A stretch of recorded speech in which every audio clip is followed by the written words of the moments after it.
ભાવનગર મહાનગરપાલિકાના કોટપા cell nodal officer doctor પી.કે. સિંહના નેતૃત્વ હેઠળ ટીમ મેમ્બર હેમાંશુ પંડ્યા તેમજ સી.આર. જોશી, ધરમ ચૌહાણ, દીપક સોલંકી સહિતના સ્ટાફ દ્વારા વિદ્યાનગર તથા વાઘાવાડી રોડ સહિત કોટપા ડ્રાઇવ યોજાઈ હતી. યોજાયેલી ડ્રાઇવ વિસ્તારોમાં તમાકુ તેમજ સિગારેટના વેચાણવાળી દુકાનોમાં ચેકિંગ હાથ ધરવામાં આવ્યું હતું.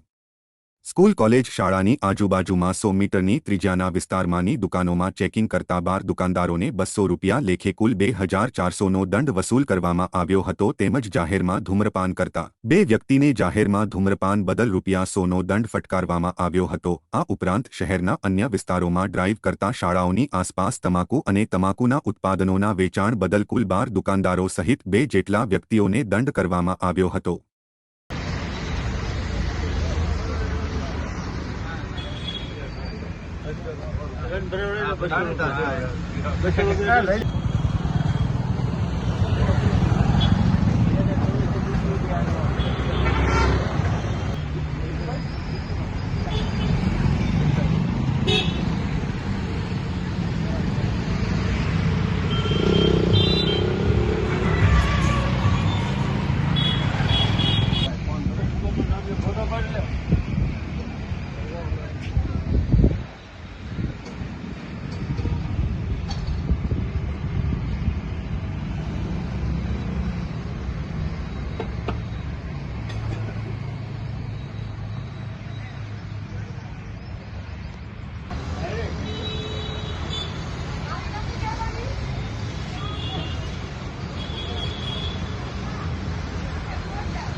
ये मत कर